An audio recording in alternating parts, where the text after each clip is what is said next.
tim kesayangan kita.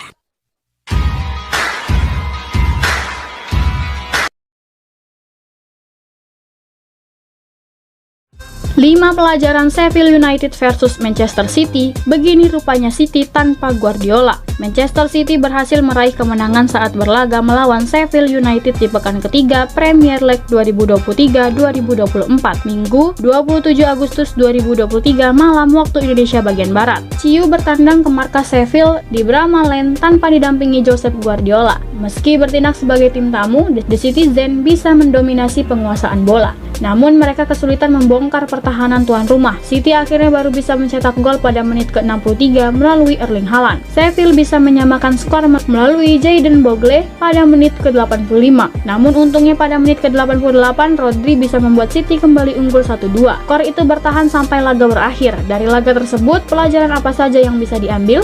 Manchester City menjalani laga ini tanpa didampingi oleh Josep Guardiola. Squad City akhirnya didampingi oleh Juan Manuel Lillo. Jadi kemana Guardiola? Ternyata pelatih asal Spanyol itu sedang izin absen karena sakit. Guardiola sebelumnya harus menjalani operasi untuk menyembuhkan masalah di punggungnya. Operasi itu dilangsungkan pekan lalu. Sekarang ia masih dalam proses penyembuhan. Masalah punggung itu sendiri sudah diderita oleh Guardiola sejak lama, sekitar 1 dekade. Masalah itu memburuk setelah City menghadapi Newcastle. Sekarang ia sedang memulihkan diri di Barcelona. Sekarang ini belum pasti kapan Guardiola akan bisa kembali melatih. Namun ada perkiraan ia akan comeback pada pertengahan September. Begini rupanya City tanpa Guardiola. Seperti yang disebutkan sebelumnya, Manchester City kesulitan mendobrak pertahanan Sheffield United meski mendominasi penguasaan bola. Di babak pertama perbandingannya mencapai 83% berbanding 17%. Mereka berulang kali melepas tembakan ke gawang lawan. Ada 12 tembakan yang diarahkan ke pertahanan Sheffield pada 45 menit pertama, tapi cuma 3 yang on target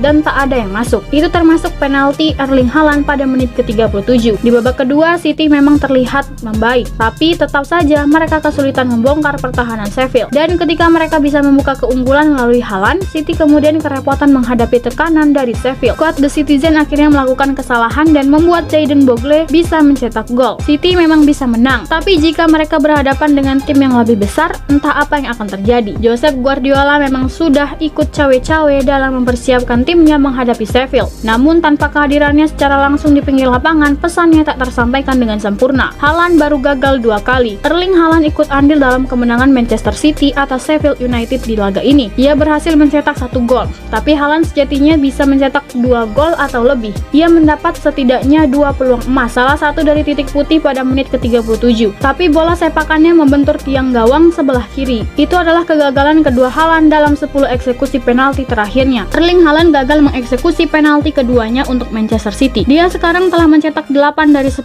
penalti yang ia lakukan untuk mereka, 1 untuk dilupakan. Rodri makin berbahaya.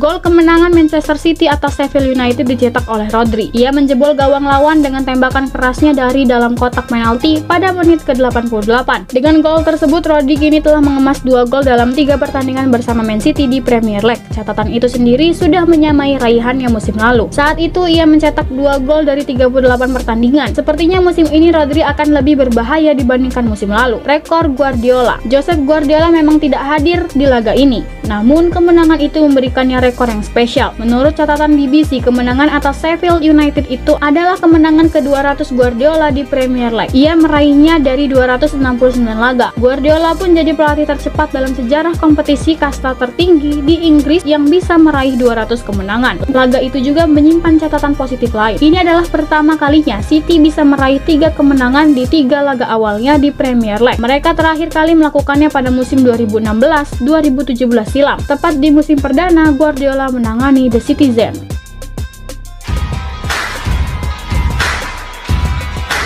Asisten pelatih sebut mentalitas Pep Guardiola infeksi semua pihak di Manchester City. Juan Malillo, asisten pelatih, mengungkapkan bagaimana Pep Guardiola, manajer Manchester City, terus berupaya untuk berkembang setiap hari dan bagaimana semangat untuk berkembang ini mempengaruhi dirinya dan seluruh tim di klub.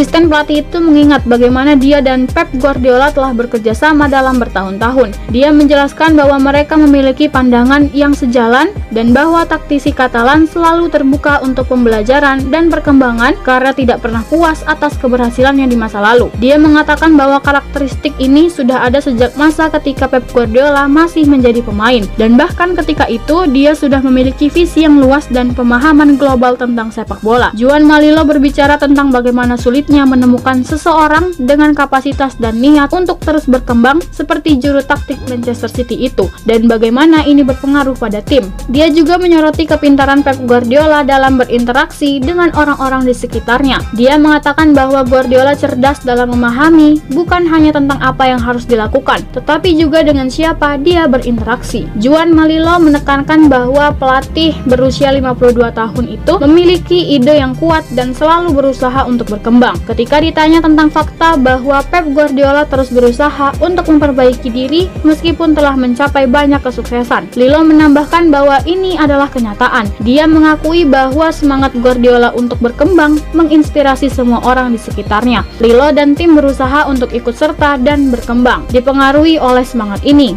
Asisten pelatih itu juga berbicara tentang bagaimana atasannya tidak memerlukan banyak masukan dari luar karena dia selalu mampu membangun dan menghasilkan ide-ide baru. Dia menyoroti bagaimana semangat ini membantu semua orang di klub untuk terus tumbuh. Juan Malilo kemudian berbicara tentang Mateo Kovacic, gelandang internasional Kroasia itu yang baru saja bergabung dengan Manchester City dari Chelsea di jendela transfer musim panas ini. Dia mengatakan bahwa dia tidak terkejut dengan seberapa cepat gelandang itu beradaptasi, mengingat latar belakangnya yang berasal dari, menurutnya, pemain-pemain dari wilayah tersebut cenderung beradaptasi dengan cepat. Dia menjelaskan bahwa Mateo Kovacic adalah pemain yang unik dan mudah beradaptasi, seperti yang sudah dia dengar dari kontrak-kontraknya di Real Madrid, klub gelandang itu sebelum kepindahannya ke Chelsea dan kemudian ke Manchester City.